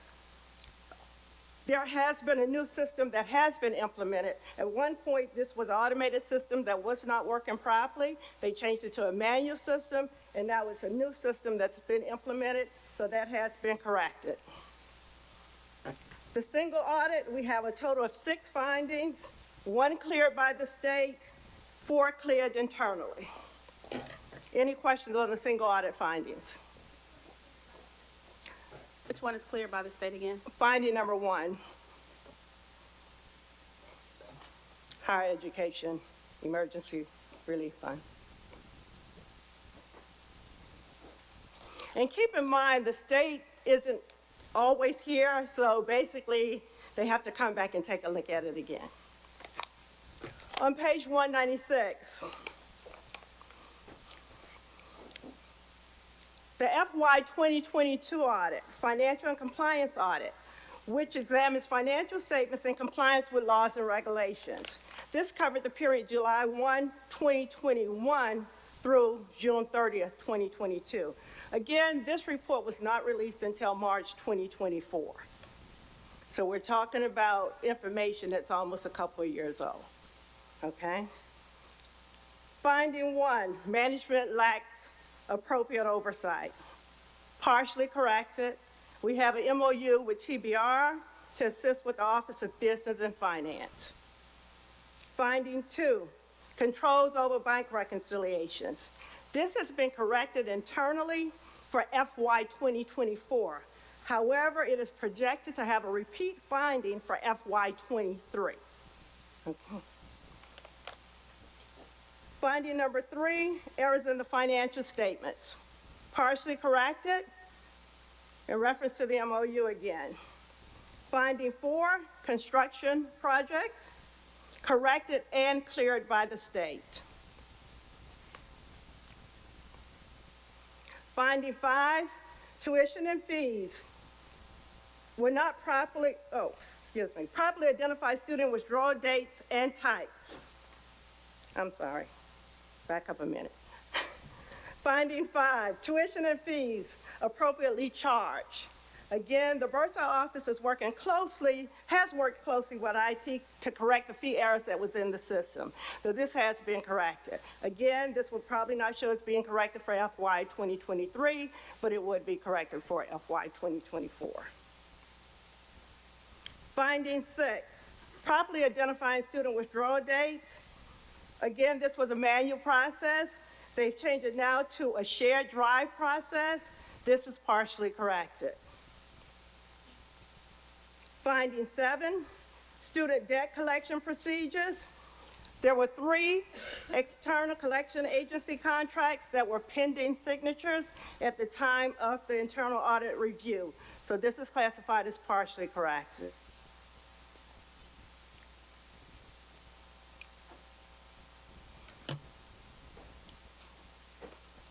Question?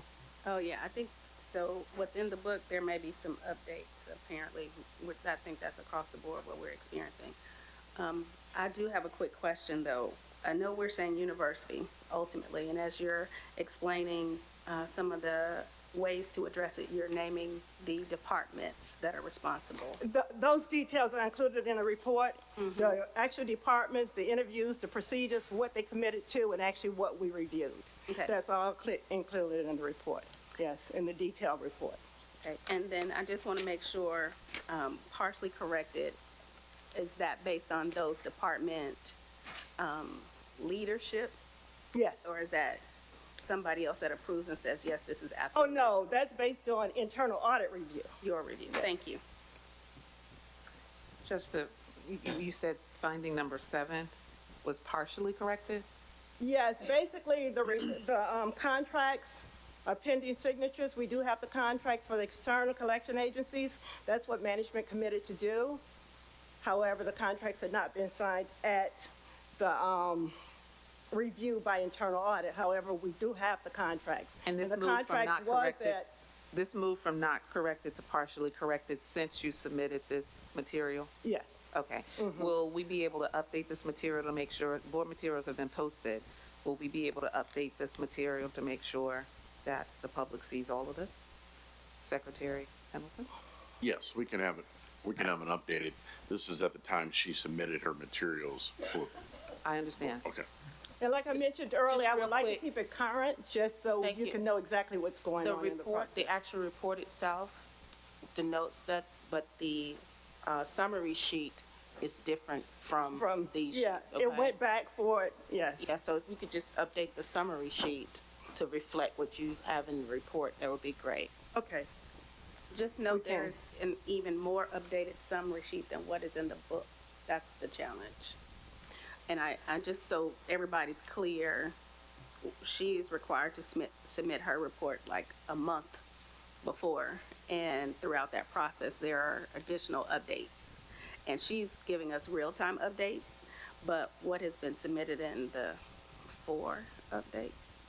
So this is somewhere between space and here. So I'm sorry. no, thank you. Finding 8, HERF funds again, we had that in the single audit and also in the financial audit. That's corrected and cleared. Finding 9, internal controls over journal entries, partially corrected. We had a total of 9 findings, 2 cleared, 4 corrected, including the cleared. Can I stop here? Just general questions. For those items that are not corrected, what, and I know this is not just you, specifically number 7. I think we've heard a lot about the collections processes and procedures. Is this not corrected because it's that FY22? Or is it, No, this is Okay. not corrected well, currently. even today? Yes. Our accounts receivables collection process don't meet the standards. But they are definitely in the process of working on it. That's why I said we have, the major thing was getting those contracts signed.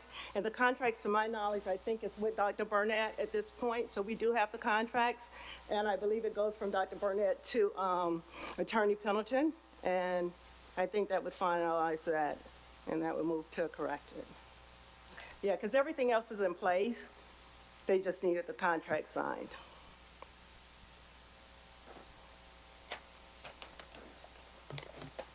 I guess one more confirmation. Based on everything you just said, because this is FY22, we're pretty much expecting the same issues for FY23, A lot of the same issues, and correct? we will need to address those findings Correct, again. correct. Okay. The FY '24 single audit is scheduled to be released at the beginning of the new year, 2025, and the FY 2023 financial and compliant audit should be released sometime afterwards. So there is still going to be a timing issue, like you just addressed. Is that typical where you have so many audits that are from years ago, I guess? Or what's the process improvement to, if Well- possible, to get all of those correct? Yeah. So that, Well, based on the conversation with the state auditors, there's a lag in terms of them receiving the requested information during field work. you know, so part of that's on us. Part of it is on us, yes. Do we have any idea of why there's a lag? What's causing us not to be providing them information? And that may not be a question for you, it may be a question for management, but why is it taking so long to get the requested information out? Dr. Burnett, would you like to address that in terms of work? A lot of the issue is the workforce. We understand there's transition, and we understand that there's a lot of transition and things are happening real time. We just keep getting hit time and time again with these audits, and we really need to understand root cause, what's happening, so that we can begin to correct them. Because when we brought on the interim, this was one of the top things that we hired, Dr. Johnson to come in and do, was to resolve these audit findings. So Nothing against individuals. We just need to understand what it is so that we can bring some solutions to help resolve these, because we get hit time and time and time again. No one wants to keep going before the state. Repeat audit findings, 5 years, 4 years. We've got to get to the root of this. We've got to prioritize it. Lots going on. And as the old Southern people say, we just got to walk and chew gum. You're exactly right, Dr. Qualls, Trustee Qualls. We are now going to use the experience of TBR as far as the accounting in the budget and the financial aid issues that we currently have. Also, we're going to use Alvarez and Marsal. What is happening, and I'm trying to say it kindly, the staff has a margin of understanding what's needed in order to resolve some of those internal processes. As I said earlier in yesterday's conversation, we're doing a lot of things manually. We don't have policies and procedures that are current. We talked about financial aid. They're operating on a platform that was developed back in 2007. This is why we're going out with ZIG. We now have another, our risk management person, assistant vice president that's overseeing the responses to the audits, because people are also doing their day-to-day jobs. I think we now have the right people in place from a leadership perspective. We've had to get people that were forthcoming and they were serious about galvanizing the people and beginning to address those audits. Last but not least, we're collaborating with our LGIs, Tennessee Tech, David Miller at UT. These folks have the experts in those respective areas, and we're utilizing their expertise as well to help get our staff members up to speed. So all of that is in work right now, and now that we've gotten out of the storm when it comes to our day-to-day trying to balance the budget from the cash perspective, we're going to focus more on now addressing the audits as been directed to Dr. Johnson as one of his criteria as the interim president. Let me ask one follow-up question to that, because yes, it's managing audit findings, but a lot of this has to do with controls and processes. So, to say it nicely, what are they doing if they're not following basic controls and processes? How are they functioning every day? That's a broad question, you know, but I would say they're operating on a day-to-day basis based on what's being requested. We don't have current policies and standard operating procedures, so they're doing things the way they've done in the past. That's why these audit findings are repeat. Again, Dr. Johnson and I just got here 3 months ago. It's going to take time to figure out where the problem is and work with our internal auditor as well as our risk management team in order to come up with a strategy for addressing them. And that's what's in work right now. Those are the results of several meetings that we've had with external sources. We got MOUs. We got all of these things working in place right now so that we can get our staff up to speed. We use the word knowledge, attitude, and behavior. Knowledge, attitude, and behavior. We got people in all of our areas who have the knowledge. We now have people with the attitudes and behavior. Coming to work on time, being focused on what needs to be done, and dealing with our clients, our students, and their colleagues. But it takes time to build that team, and that's where we are right now. I feel confident that we have the composition of people who can get the job done. Now it's up to us to get them developed so they can be able to carry out their duties and responsibilities going forward. Thank you. Just as, I'm so sorry. At some point, can you please provide a kind of an org chart of the accounting and finance department? Yes. Get that action item. Going back to number, sorry. finding 7.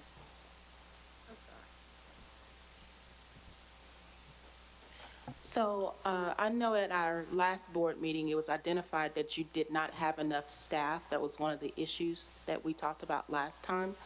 So is that still an issue? Is that still a problem? Or do you have adequate staff to do the job that you're doing? An internal audit? Oh, definitely not. Yes, I'm still a one-man show. Going back to finding 7 and the corrective action plan that we have on that, just from my understanding, and I guess for our committee and the board, has management seen the corrective action plan for all of these and reviewed them? I know some of them may have happened prior to this administration coming on board, but where we are right Management now. develops the corrective action plan. That's who developed the correction action plan. Internal audit only reviews the action plan. Understand, this administration, the corrective action plan that I'm looking at for finding 7, it has been created since July 1 of this year? That was created, it was initially due 30 days after March 30th when the report was released, but it was not submitted timely. It definitely was not submitted timely. So what I'm saying, So some of the management here probably did see it. I'm not saying everyone's seen it, have seen it, but I mean, I know they've seen it at this point. okay. And they so let didn't me- make let any me ask my adjustments question. to it. No, okay, that was one of the questions, but there's nothing on here, I know you talked about it, Dr. Burnett, you did talk about it. Where do we include training? So we talk about, is that something where it says management has taken steps to address collection procedures? Where is it that we actually are making sure that they receive proper training, retraining on the policies and procedures? 2 types of training, formal and on-the-job training, okay? Because of our cash constraints, formal training where we have to bring a professional consultant in is challenging. When it comes to training with our elutions, EPR,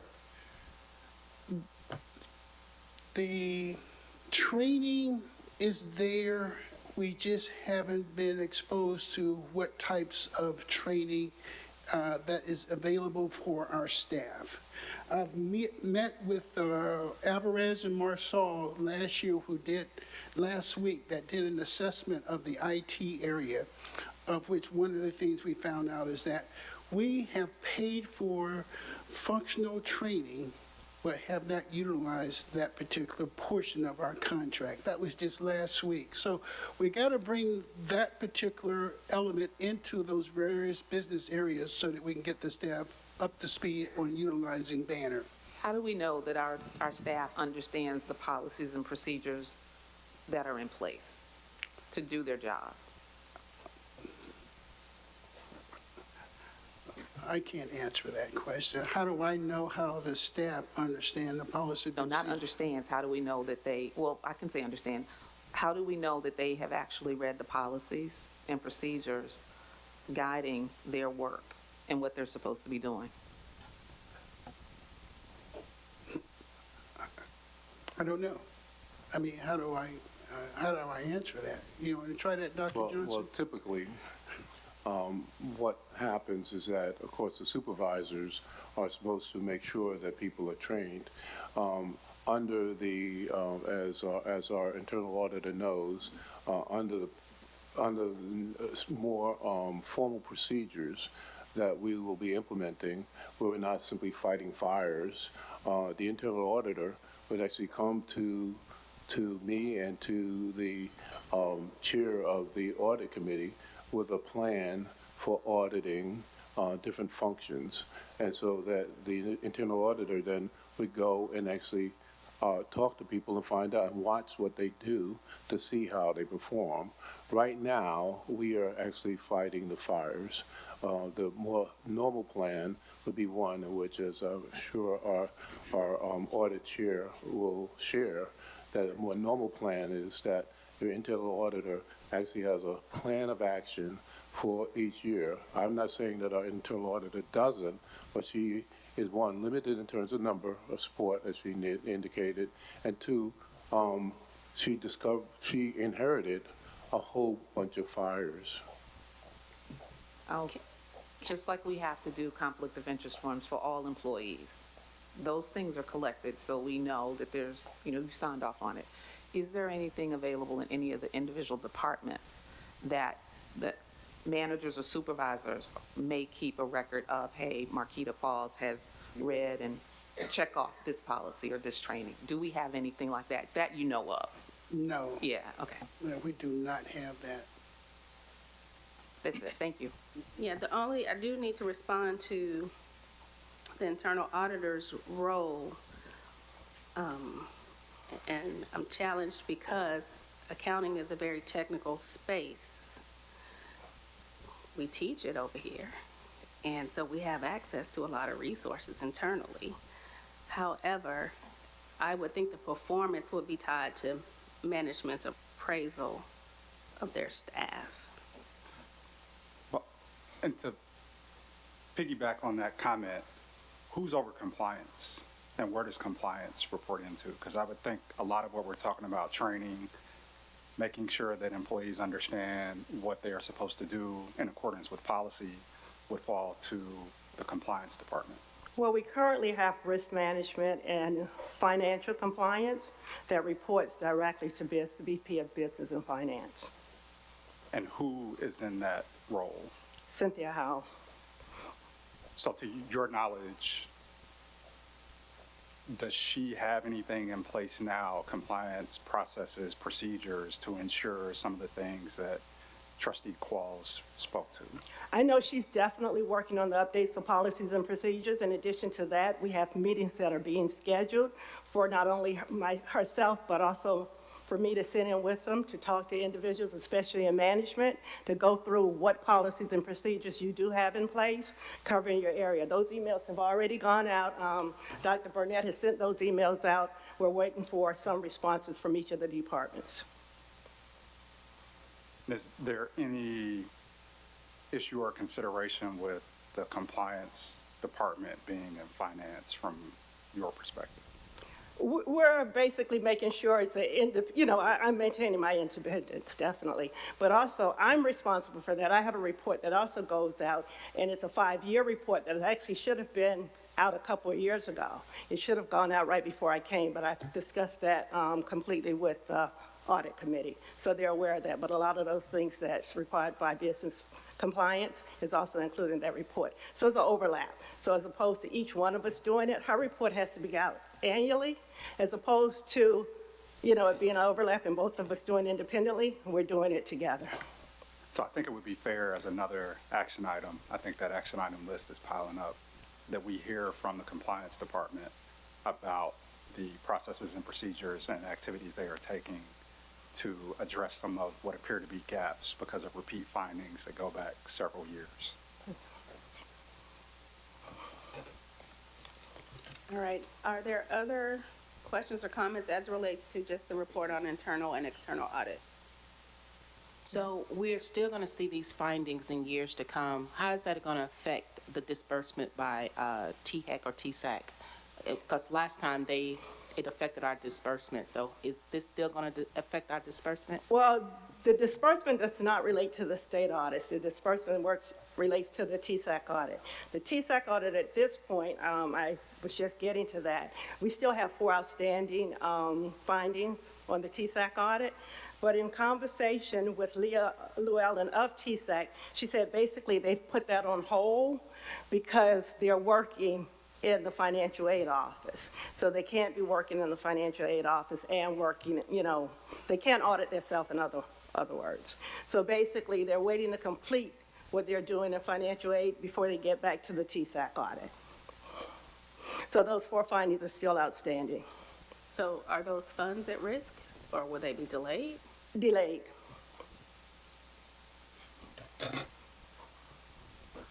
Are there any other questions regarding the internal and external audits? Well, we do have the conflict of interest that still part of the reports of internal and external audits. Thank you. Details of the conflict of interest collection process is on page 197, summarized on page 198. In accordance with TSU Conflict of Interest Policy 107, all employees receiving compensation from TSU must complete a conflict of interest form. As of July 31st, 2024, 1,373 employees submitted completed forms, resulting in an 83% return rate, nearly a 20% increase compared to 2023. The collection process was achieved in 12 days compared to 120 days last year, with the help of the ID Department and Office of Risk Management. They actually assisted with us having an automated process.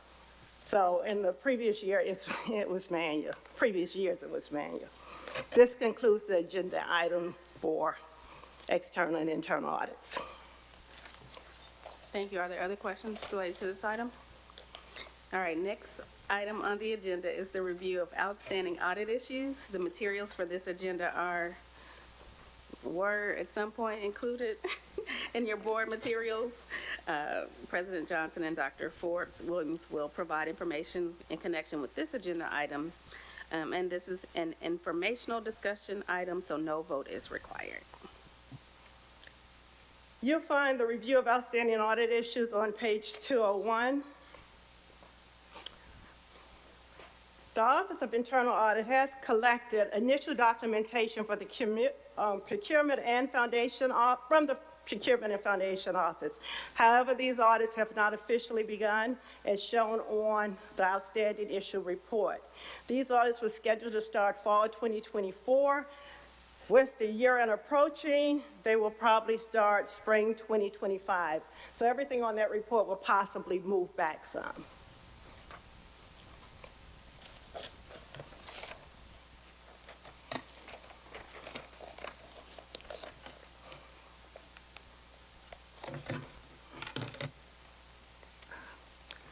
On page 203, we have the status report on the annual audit plan 2024. The NCAA Student Assistance Fund FY 2024. It was only a review required this year. A complete audit was not required, but that has been completed and submitted timely. Single audit follow-up, FY 2023, completed and submitted timely. The financial audit 2022 follow-up, submitted and completed timely. Triple E audit, FY 2022, completed and submitted. The President expenses, FY 2024, is currently in process. The review of conflict of interest forms is still in process. We have collected the forms, however, the forms have not been reviewed for conflicts.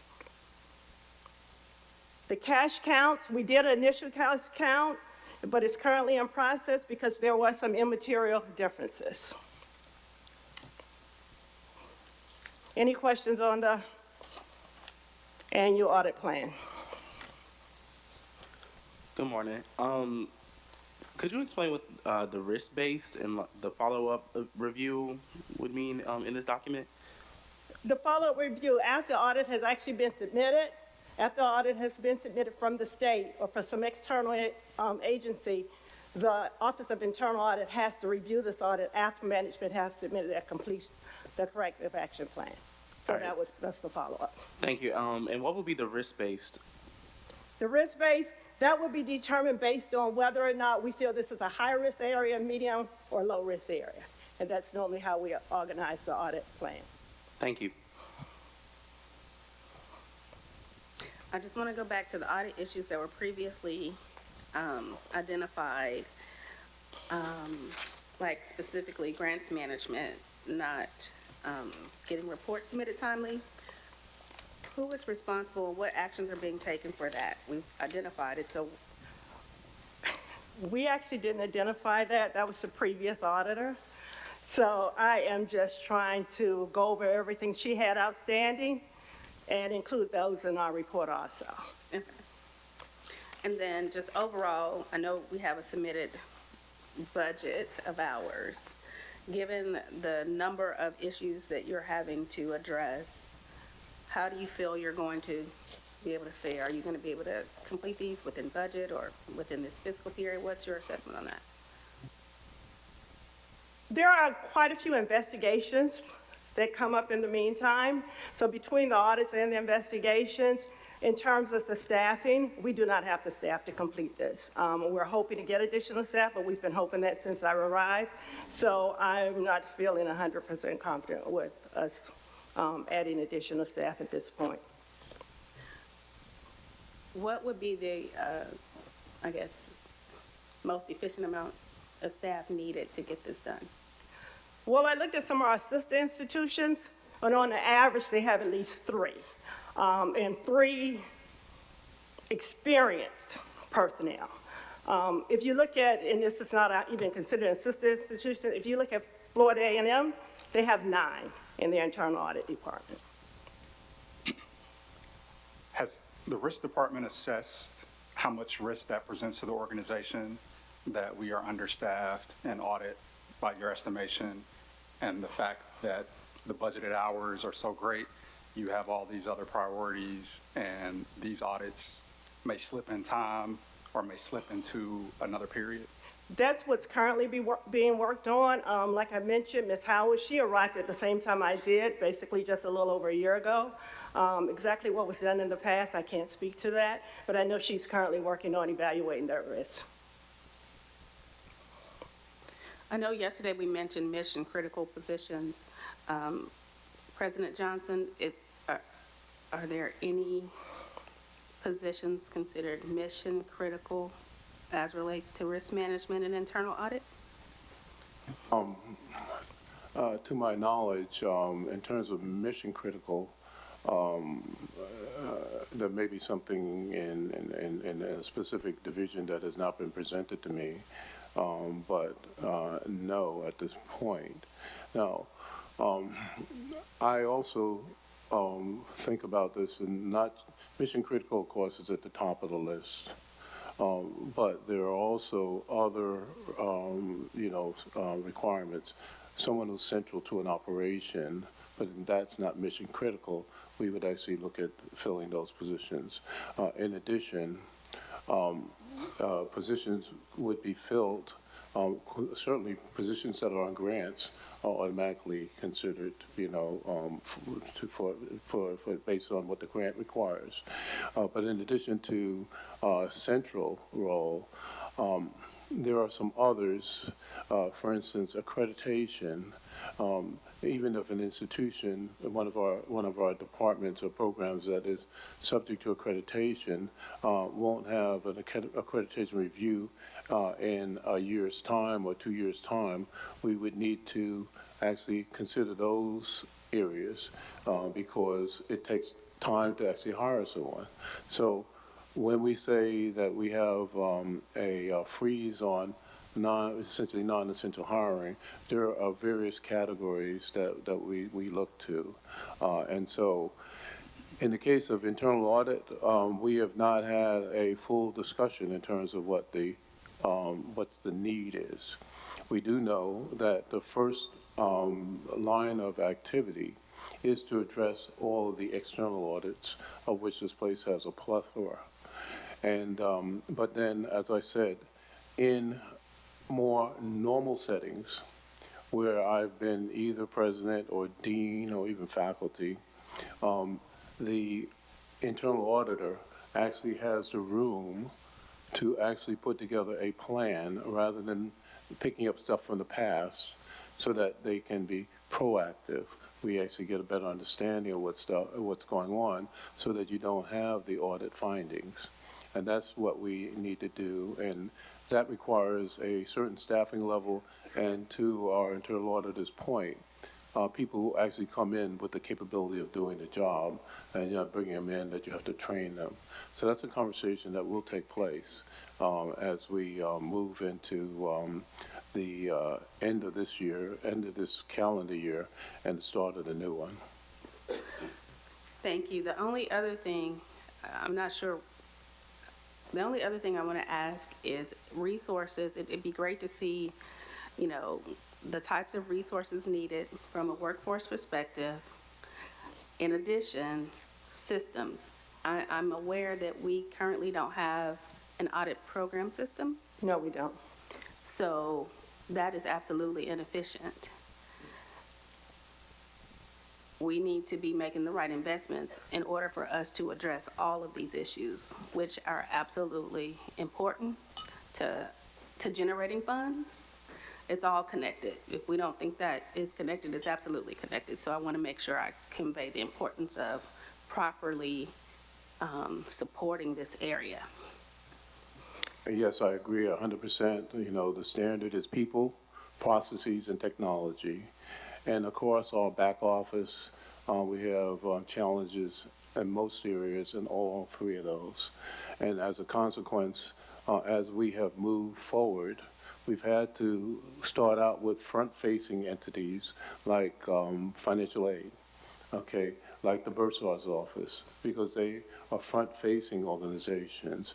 And then as we move through, we actually then do the assessment of people, process, and technology. We haven't gotten to internal audit because there's so many other things that have been going on.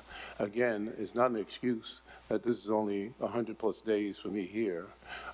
This place was here long before I got here and had all of these challenges in each area.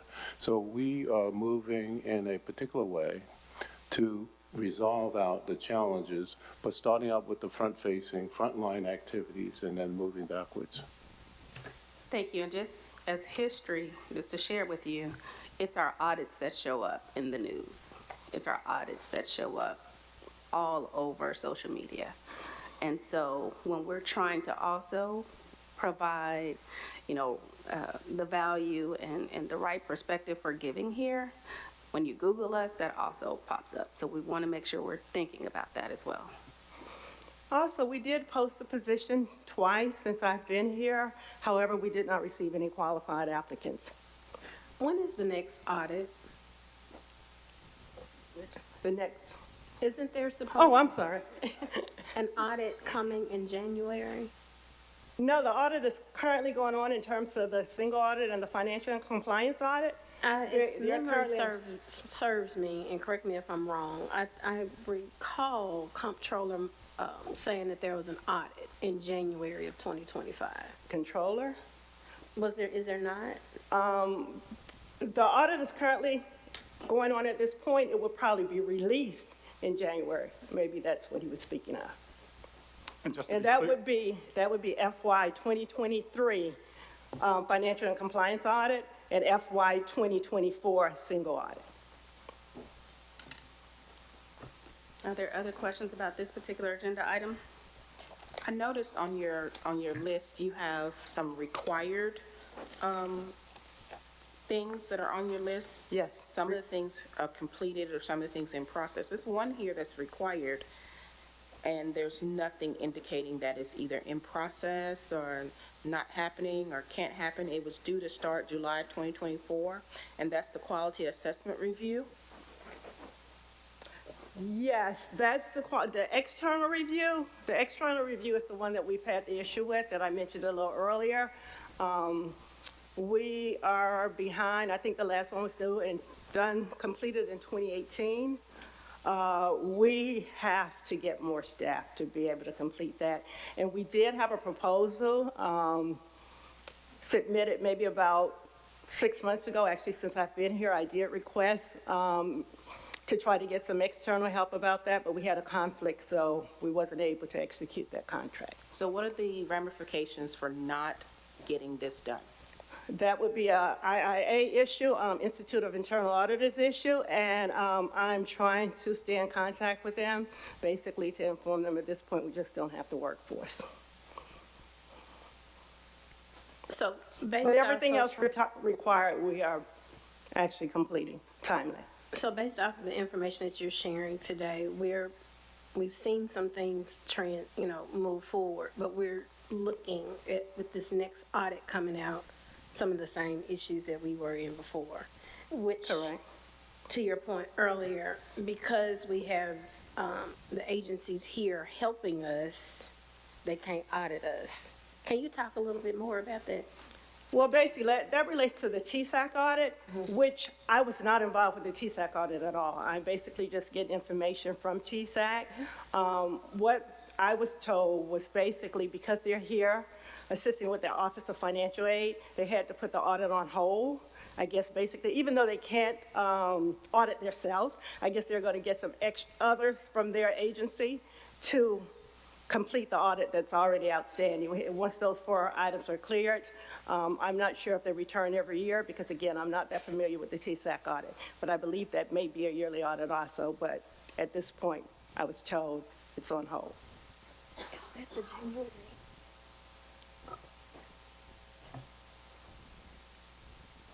I'm not sure. So what may be helpful for the public, I guess, at some point is to have a list of the audits that are external and kind of the time frame when they're coming up. I think that's when people say audit, they just think that's 1,000, and one things, but it would help for us to know what's internal versus what's external. And they are all in different phases, and unfortunately, they're all covering different periods.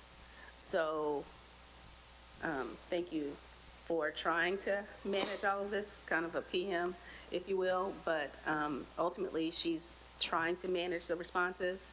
However, she's not responsible for resolving the issues.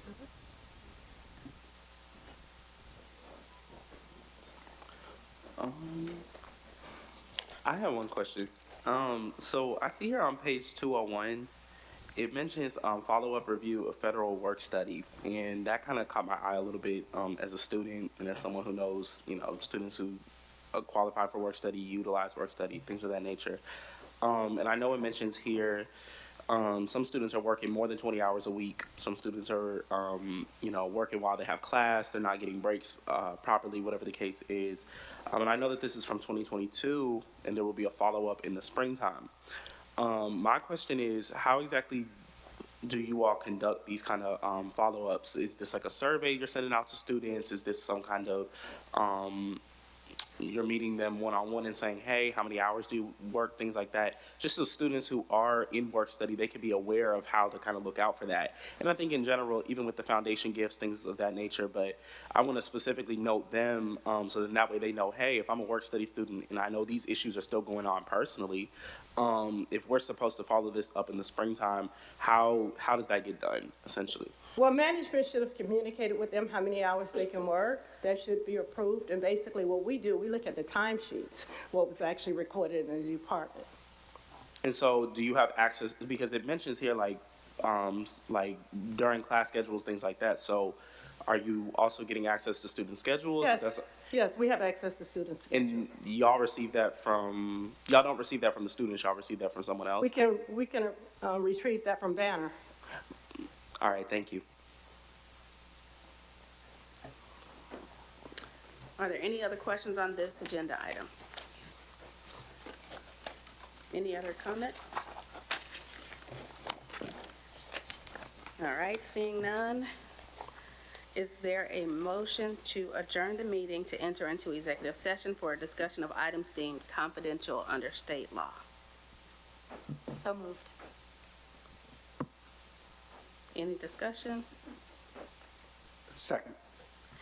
All right, hearing none, the question is on the motion to adjourn the meeting to enter into executive session for a discussion of items deemed confidential under state law. Secretary Pendleton, please call the roll. So who moved the first motion? Okay, we need to get an audit committee member. Okay. She's on all committees as Oh. chair, right? Okay, yeah.